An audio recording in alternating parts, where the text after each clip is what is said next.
Dr. Karyn Shanks, thank you for joining me today. So excited to have you on the show. Thanks for having me. I'm really happy to be here.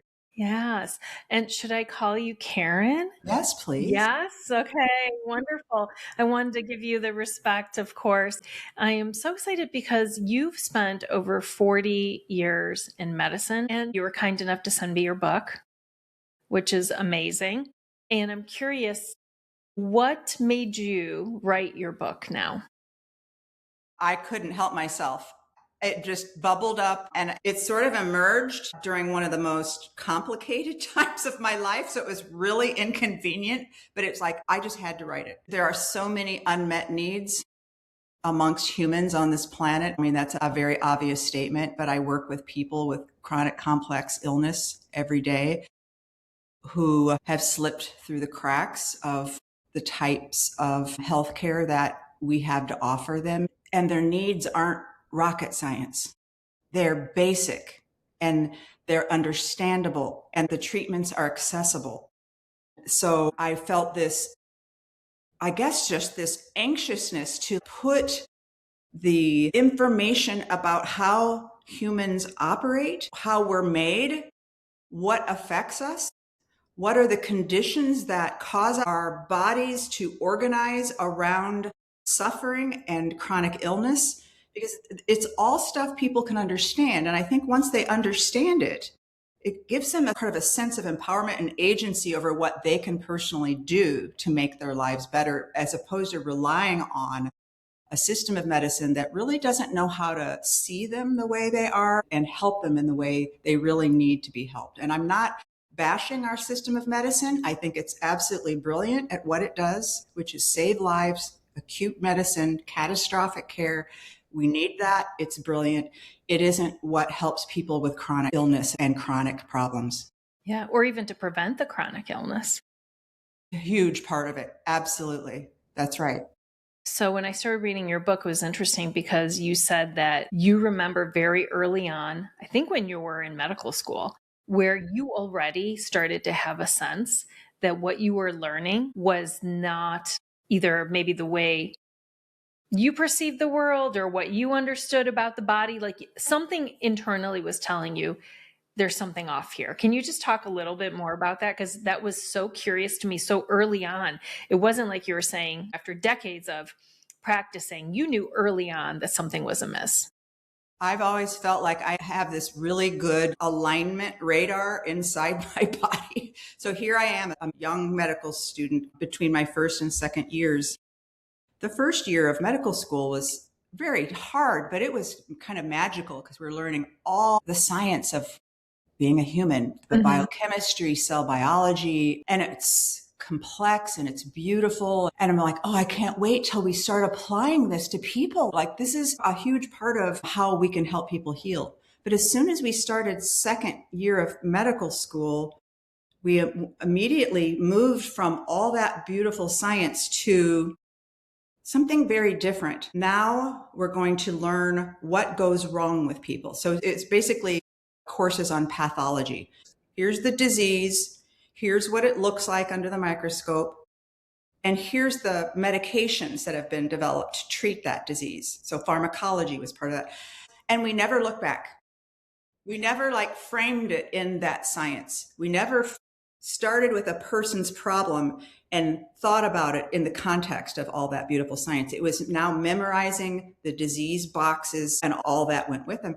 And it was kind of shocking and it was deeply, deeply disappointing. I didn't understand it. I just didn't have the sophistication, I guess, to really understand why I was so disappointed and why I felt such a strong sense of grief and continued to feel that way throughout my training and into my early days of my practice as well, when I was hit with, oh my gosh, I really didn't learn anything to help these people. The person who walks in the clinic and says, I've been really fatigued for 5 years. I don't know anything about fatigue. It's not a disease. That is so crazy. And it's so true. And also, I'm sure you weren't given that much time to be able to ask a lot of questions to go deep anyway. And I think right now, just from what I understand, doctors have on average, 6 minutes, less than 10 minutes to try to see per patient. Was it like that when you first started practicing as well? No, and actually, I really lucked out with the first internal medicine group that I started working with. I wasn't given time limits. So, Wow. and I wasn't paid based on time. So I insisted on an hour with each new patient. Now, I spend a lot more time than that now with my new clients, but at the time that was unheard of. But I needed it and they needed it. And then pretty soon my partners are referring their complex patients to me because they don't have the time and don't want to go there. They don't want to delve into complex issues. So, yeah, but that's how it is today. There's no way around it because of insurance constraints and what have you. So, what have you noticed during your time? You said 4 decades plus of practicing. You mentioned chronic illness, and I know in the book you talk a lot about burnout as well. What have you started to see in terms of trends, in terms of people's health? Because I feel like in one way people are becoming more sick, but then also more educated because there's so much information out there, which can be Yes. very confusing. So, Yes. what are you noticing, or what have you seen in terms of what is happening, especially here in the States? Yes. So, and I don't have statistics to necessarily to back this up, of course. So we do have statistics about the known common chronic illnesses, diabetes and heart disease and cancer. All the incidences of those are increasing, skyrocketing. We're on a sick planet. We're sick people. I try not to be sick, but like my practice is all people with what I'll call chronic complex illness because they'll have a variety of things going on. They've slipped through the cracks. Maybe they have something that most physicians aren't well versed in treating, like they'll have a persistent Lyme disease type of picture that is very poorly understood and not treated very well in conventional practice, or they'll have some environmental illness or toxicities combined with the chronic infections, or just an array of things with nutritional deficiencies. And I think we're seeing more and more of how stress, and that sounds like such a benign word, but I mean, the types of distress and trauma that people are experiencing today is just devastating in terms of how people feel and their health. I think, yeah, it's a growing problem. Yet at the same time, there is so much more information. There's a lot of really good information. People are listening to podcasts on functional medicine. Mhm. They're reading about it. They're starting to take things, situation to their own hands. They're visiting people with sort of that functional medicine or something similar, an integrative medicine background, and they're more getting their needs met. And people are learning, how do you optimize your health so you don't get sick in the first place? Yeah. So that's growing at the same time. But it's hard. I have to say, I think it's very difficult for a lot of our population to access that. It's kind of an elite medicine right now. Right. Because you have to pay out of You pocket. have to pay. That's right. That's right. So it's something that needs to grow, and we have to get creative about how to improve the accessibility to that kind of medical care. When did you start to work in the functional medicine or integrative medicine space? And hopefully those are the correct terms to use. Yeah, that's Yeah. great. I would say shortly after I began practice, after finishing residency, I knew I was woefully deficient in what I needed to know. And so that's when I kind of began what I would call my integrative medicine journey. I did courses in nutrition and herbology. I found the Holistic Medical Association and started going to their conferences and started learning about women's health and hormone Mhm. therapy. And then the Institute for Functional Medicine came to be somewhere in the late 1990s, and I discovered them and started training with them. And they were a huge part of my kind of re-education and learning to look at human beings in a completely different way. That was very, very helpful. In your practice, were you able to integrate those things together? Like, was there, For a while, okay, and then I knew I needed to leave. I needed to open my own practice. So I did that around 2000, somewhere in that neighborhood, and okay, I opened my own practice. okay, Yeah. wonderful. Yeah. One of the concepts that I love in your book that you talk about the fact that we are not broken, that we do not need to be fixed, that our bodies are so intelligent and that we have the capacity to heal. Can you just talk a little bit more about that? Because I think that the way we are marketed to, the information that comes through on drugs commercials and telling you to ask your doctor for medicine to what comes into your social media feeds, really overwhelming. And so it can be so confusing. So what do you want people to know about just the power of our own bodies?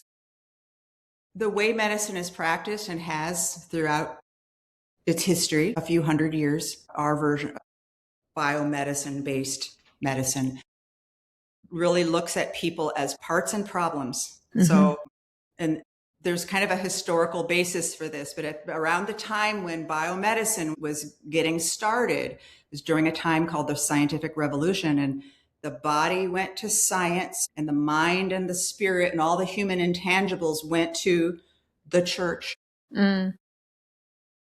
And there's a lot of history there that I'm not an expert on that part, but there is this really interesting history where those things were kind of split. And the body was looked at as a machine, like beholden to the laws of physics, which it is, but not the physics of that time, Newtonian physics, not mechanical based physics, but it's much more interesting the way we think about physics today. But we're looked at as then parts and problems. And so if something goes wrong, some part of us is broken. And if you think about how anyone who has chronic illnesses, chronic issues, and is going into the clinics and the hospitals, and you work with a specialist for each, you go to your GI doctor for your gut problems, and you go to your heart doctor to fix your heart. And you've got all these different players focusing on an individual part. And it gives people the impression that we are parts.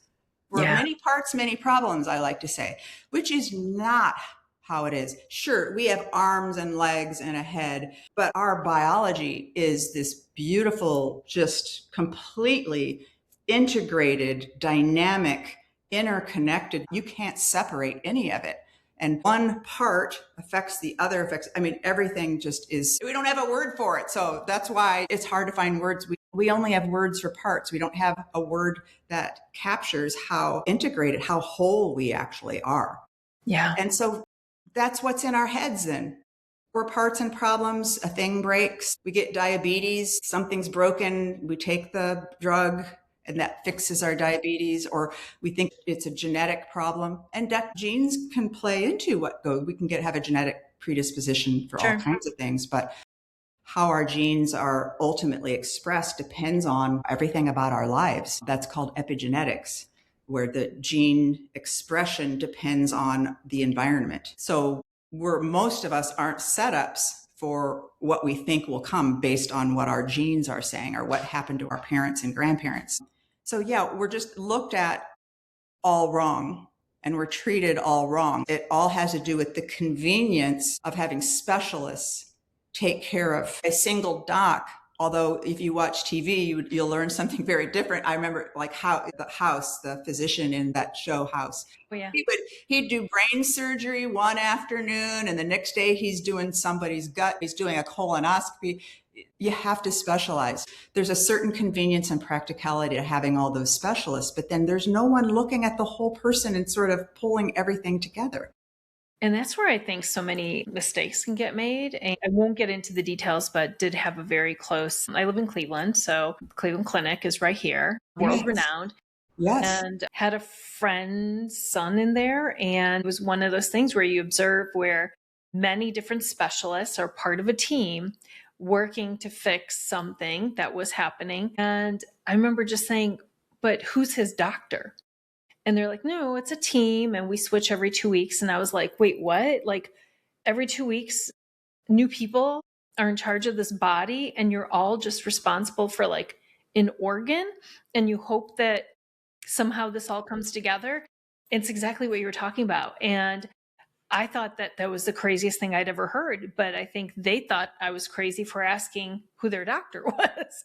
Because they were like, well, we all are. And I'm like, oh, this is where you could see how it could get really, and it happens. And that is one reason why people slip through the cracks, is because no one's really looking. And in that team, like you were describing the team, they're off. Then there's a new team on and they maybe haven't gone through all the notes and a lot can get lost. Yeah, it can get lost. And my daughter's in the medical field and she always says, Mom, she's like, you have to be your own advocate. She said, I tell my patients this and I tell everybody and all of us, like, you have to ask questions. You have to be informed. Something doesn't feel right. it's all within your rights to be able to go talk to somebody else. And so do you think that people are starting to be more empowered when it comes to their own health? I think they are. And a lot of the people who come to me are clearly very empowered, and they come in with a lot of really good questions and insights about what Yeah. hasn't worked and what their needs might be going forward. They challenge me. I love that. But Mm. not all doctors do. But because when I see that, I'm like, this person's going to do really well. So I think that's changing. But for a lot of folks, when you're sick, Hmm. especially if you're really sick and you're unexpectedly sick, so let's say post COVID, first, the COVID was a crisis just in general. And then Hmm. you get sick and then you develop post COVID syndrome scenario and your life is suddenly disrupted. It's shocking. You feel incredibly vulnerable. It's really hard to then go in feeling empowered. But still, your point is, and what your daughter is preaching is exactly right. We do need to go in with more agency into all these encounters and be willing to fire our doctors if when we need Right. to. So, if someone's listening and maybe they have only experienced with Western medicine, with their traditional doctors, the insurance, but they're curious about what a functional medicine or integrative medicine physician does, can you just explain a little bit about maybe what is different, what they could expect from a visit with you? Sure, sure. So there are physicians who call themselves functional medicine, and there are other physicians who will call themselves integrative. They're a little different, but there's a ton of overlap. When Okay. I think of an integrative physician, I think of someone who is seeing their patient as a whole person and they're integrating not aspects of traditional medicine, but they're also bringing in other types of therapies. They're thinking about the person's stress levels and maybe their past trauma, and they know that that needs to be addressed. So it's a much wider scope of seeing the person and identifying different types of therapies that could help them, from nutrition to chiropractic to the whole gamut. And in functional medicine, physicians have actually typically been through some kind of training, and it has more of a philosophy behind it. And it's a philosophy of organization, that we are organized in this very particular way. And we have a systems biology that is very meaningful and intelligent. And rather than seeing people through the lens of a disease, we see people through the lens of this complex systems biology and how that biology interrelates with the environment and all the person's life experiences. That's So that's more of a philosophy. Yeah, it's beautiful. It's really interesting. So, if someone were to come to you, what could they expect in a first visit? What are the types of things that you are investigating or having conversations about? Because you mentioned it could be an hour. You might go longer with a new patient. Yeah, since I've been in a dedicated functional medicine whole person space, my new client visits will be usually 2 hours would be the minimum and could go as long as four, though 4 hours is way too long. Everybody's exhausted. Yeah. But I really want people to have the opportunity to tell their entire story from start to finish without interruption. And many of them have never been able to do that. And their story is huge. So I want to make sure they can do that and that we have a chance to like really connect. And then I have an opportunity to tell their story back to them to make sure I'm hearing it right, but also to help them feel like we're sharing this story now. We're partners. And then there'll be testing, usually some kind of testing. And the people who typically come to see me are chronic and complex. They've been through the ringer. It's time now to throw a wide net out. I tend to do a lot of testing because they've been dinking around and they've slipped through the cracks and their life has been on hold. And we just need to get to the bottom of things. And sometimes it's pretty obvious to me what's going on. Sometimes it's not. There's so much. We've got a lot of investigating to do. Yeah. And then we start this process of kind of helping them reorganize. What I want to know is, how is this person organized biologically, psychologically, emotionally, because it's all connected? How are they organized right now? That could mean, well, their nervous system is like really overwhelmed and they're vigilant and they're scared and can't sleep and they're just really overly stimulated and their body's inflamed. So they're organized in that kind of way. They're in this sort of hyper vigilant, overwhelmed and inflamed. So what could that be? I have to think through all those things, possible chronic infections, environmental exposures, nutrient deficiencies, all these things. And we slowly figure it out. We slowly teach them and we try to do it in a way that doesn't overwhelm them. Yeah. Because that doesn't help. It's a lot. Sometimes it is a lot. And I ask a lot of people as we're working together. Just changing your diet can be a huge thing. And that's like one small piece of often of what we're doing. Yeah. So it takes time. Yeah, it takes time. And I think, like you said, you're looking at the whole person and trying to understand because so much has happened up till a point when they come in and see you. That's just a moment in time. And there could be so many things that have happened. I love that you bring up the nervous system because it's something that I do a lot of work around as well. And so many of us are in a constant sympathetic state, which we're not supposed to be. And of course, that can create all kinds of disease and illnesses. And so, what have you learned? I know that part of your book, you talk about flow and energy and vitality and life force within us. Can you talk a little bit about maybe what does it look like to actually be optimally healthy? How should we be feeling? Because I think so many of us maybe are tired, we don't feel great, maybe there's some aches or pains, and we just are told, well, that's what happens when you age, or that's what happens. But what are we actually supposed to feel like, look like, sleep like when we are healthy? Because I don't know that, yeah. Good question. That's such a good question. Of course, nothing's static. And so when we talk about optimal wellness, we're not talking about this perfect little place up here. There's never perfection. There's always challenges. Sure. The key is that we're adaptable. So we can go through something. Maybe we get sick. Had Lyme disease in the spring. Everything's happened to all of us is what I'm saying. And it's about can we be flexible and move through that, move through the challenges, but come out on the other side feeling great. Maybe we even learned a few things. So now we feel even better. We're more adaptable. So resilience to me it's about adaptability more than anything else. We're like the old oaks in the Midwest. You probably have them in Cincinnati, a big storm in the summer. It's like, oh my God, are they all going to be on the ground after this storm? And they're not, because they have resilience that's built into their structure. And they get stronger and grow deeper roots the more they are thrown about in the wind. But I think we should all expect that we can sleep well at night. Maybe we wake up to go to the bathroom, but if we are getting enough hours and we're getting good quality sleep, we feel rested when we get up in the morning. I think that's a very reasonable expectation. And if we're not, there's something going on that is worthy of our attention. I think there is a way to eat well such that our nutrient needs are met. So that supports energy production and all the systems of the body so we can feel well. I think it's really reasonable that we should be able to expect to feel like when my clients come to me and I've paid a lot of attention to why they're coming, I ask them why, I ask them what their goals are. It's always, they say something like, I want my life back, or I want to be able to play in the backyard with my grandchildren. It's things like that I feel like have to do with life force, meaning, purpose type of kind of things. So it's living a life that's filled with purpose and enough energy to do the things that you love, but you're not going to be able to push and maintain that sense of resilience and energy. I do. And one of the things that I know you also talk about that I love is that when we do, maybe if we don't feel well, or we even have a disease or an illness that we've been diagnosed with, you say it's usually a signal.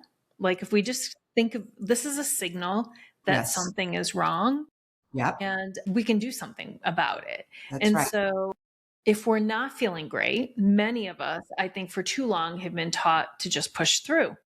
Just ignore it. Just take the ibuprofen or take something stronger or mask it or just keep going even though you're in pain or you're hurting. And so what would you say to people that really have a hard time slowing down? Like they feel like somehow it's a sense of failure if rest or pause or give ourselves more space.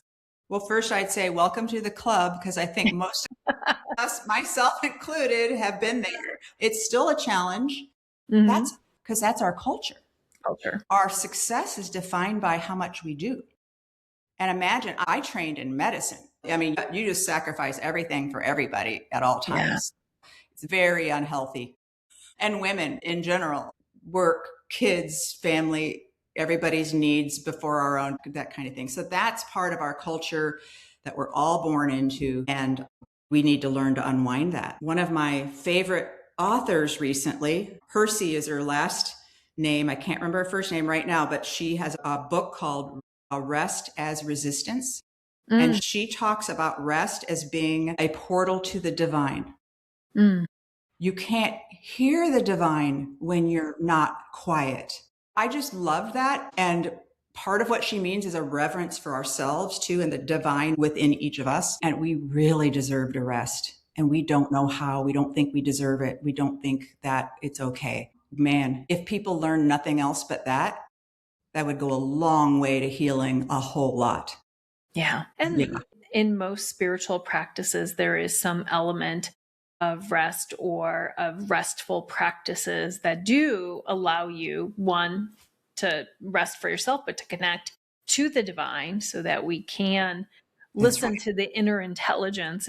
And I do believe that when we do, we can hear the signals from our body. We have our intuition that says, go check Yes. that out, go talk to Yes. someone, go look at it. So I Yes. love that. I love that you brought that up. I want to go back to food because this is another area that nutrition and our food systems. And every time I travel, and I'm sure you hear this all the time, when I go to Europe and I eat there, I can eat whatever I want. The weight doesn't stay on. I'm not bloated. I don't have GI issues. I sleep really well and long. My body doesn't ache, all those things. Yeah. And I am having wine and I eat dessert if I want to, and I eat bread and I do all the things that I don't do here. And typically the Europeans will say to me, "You don't eat a lot." And I'm like, I don't think I do, but yet still, as a woman who's 54 years old, I'm like, okay, my body is changing. It doesn't feel great. Now I know that our food supply is different. I know that we are aware that the chemicals we use and pesticides and all those things. But what do we do if we live here in the States and we can't trust that organic is organic?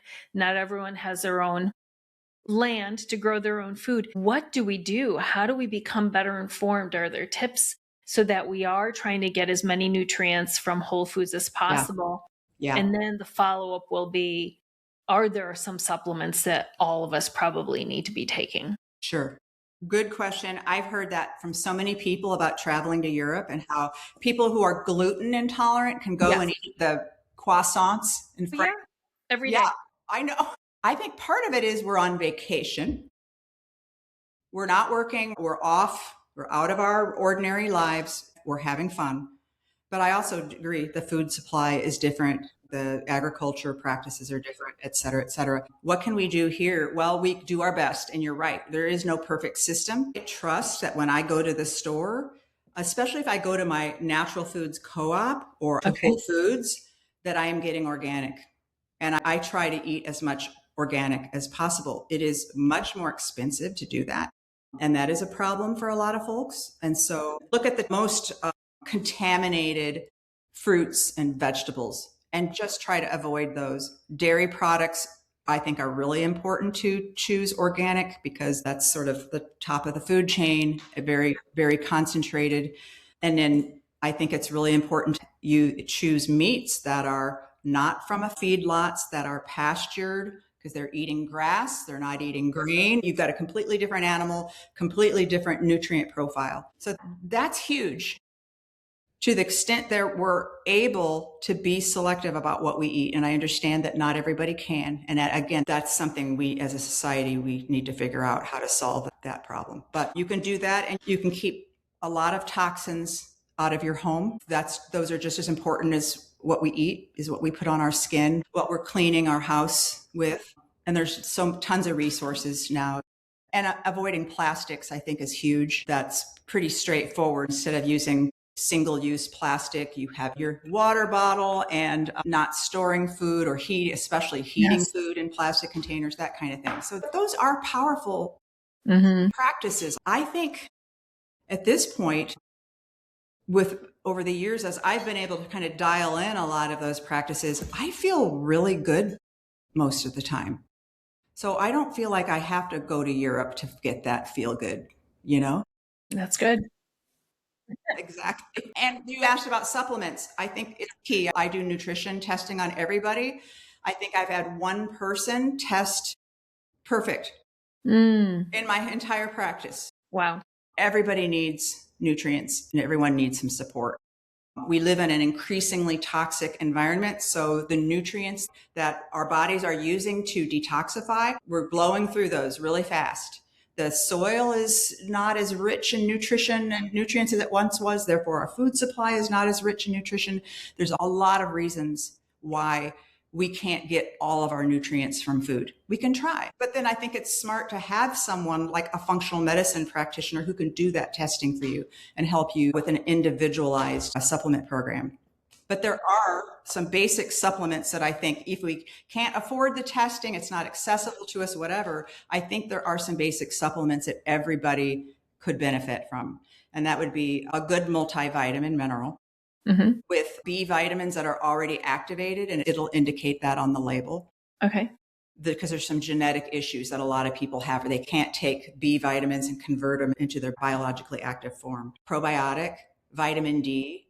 Everyone's vitamin D deficient unless they live in the South and are out in the sun all the time. I think glutathione, which is the master antioxidant and detoxicant in the body, it's hugely important, is really smart to be on a regular basis. And if I were stopped to think, I'd probably add 5 more things to that, but that's not to overwhelm. No. How do you feel about omegas, like for brain health? That goes on that top list, omegas. Okay. Unless you eat salmon every day. Well, but then we look at the salmon and you're like, is it farm or wild? And it needs to be wild caught. But even our oceans are polluted. I know it. Yeah. It's interesting. So I'm so glad we talked a little bit about the supplements, because I think that some people take a lot and we don't know the quality. And then some people maybe don't take anything. And so I always feel like I need a little extra support. And of course, being here in the Midwest, vitamin D is non-negotiable. Yes. Yeah. Is there a common test that people can ask for in terms of the blood work that you do for nutrients, just to see what they might be deficient in? I really like it's a functional test from a lab called Genova Diagnostics Lab, and they have what's called NutriEval, and they're looking not just at levels, like you can get a blood draw and just look at, say, your vitamin B12 level. Well, what is a normal level for each individual? There's a huge variation. So I want to look at markers from the blood or the urine that tell me how is the nutrient there in enough quantity that it's doing its job correctly in the chemistry of your body. And that's what this test does from Genova Diagnostics Lab. Oh, that's interesting. Yes. And we can look at all the major vitamins, minerals, antioxidants, fatty acids, and some toxicity markers. It's a really excellent test. And is it expensive? Is it a flat rate? Like $360, something like that, without insurance. Some people, insurance will cover it. For what it tells us, if you do it every couple of years, I think it's a good investment. That's a great investment. And I do want to talk more about your book, because I know that in your book, you've poured so much into it. And so can you just talk a little bit about maybe some of the practical things that you share in the book? I know that you've got a section that is devoted to the resilience and some tips and ways that we can continue. I think you called them 9 core resilience stepping stones. Yes. The vast content of the book is very practical. And there are practical things scattered throughout the book, because life is all about practice. You don't need me to pontificate about a bunch of stuff. Trust that you are whole. You don't need to be fixed.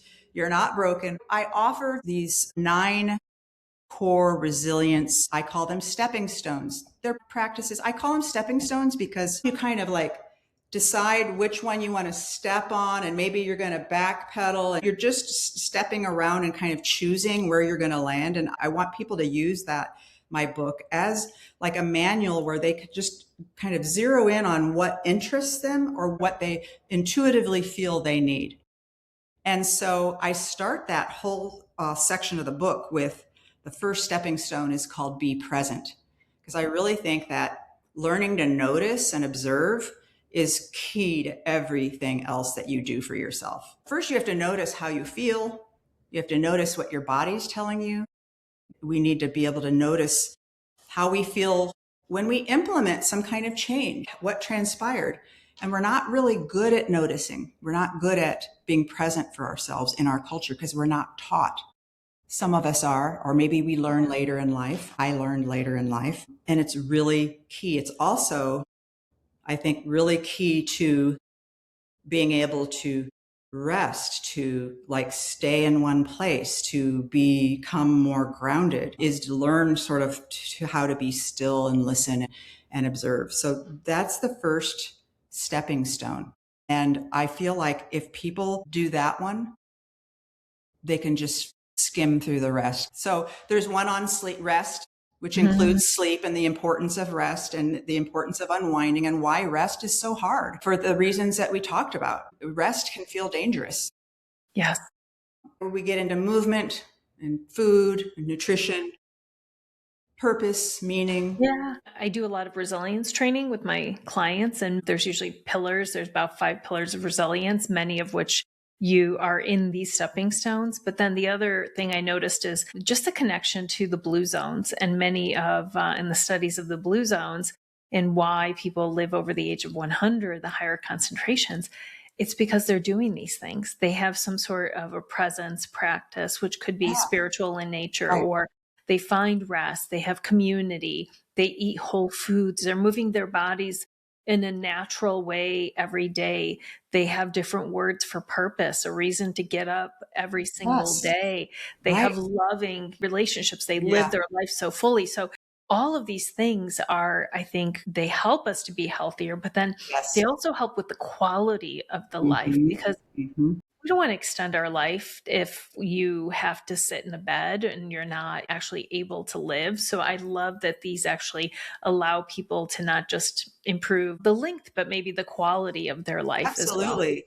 Because isn't that what we really want when we say Yeah. longevity? Isn't Yes. that what we're really talking about? Yeah, Yes. I Mhm. agree.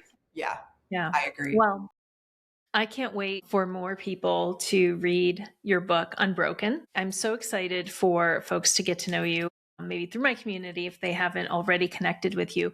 And if they are curious about your books, about the services and ways they could work with you, what is the best way they can get in touch with you? My website is my hub, KarynShanksMD.com. That's Karen with a Y, Okay. KarynShanksMD.com. Wonderful. Yeah, And where can they purchase your book? everywhere, Everywhere. including, and it's in audio, which I narrated. Wonderful. I That was a love huge project. So Yeah, please. that's amazing. Karyn, I would love to ask you the final question, which is what does it mean to you to live the width of your life? Wow. Just every day connecting to where I am and who I authentically am and living in a way that's aligned with my purpose, which is what I contemplate on that every single morning in my meditation. Like, what do I need to learn today? What do I need to know today so that I can live as my whole true authentic self? And then everything sort of stems from there. Yeah. Oh, I love it. Thank you so much for the amazing work that you do in the world. I wish you such continued success, and we'll include all the links in the show notes. Great. And I would love to connect with you at a later time. I'm thinking maybe I need that nutrient test. I think it sounds like it could be time. Thank you. It was great to talk to you. Thank you.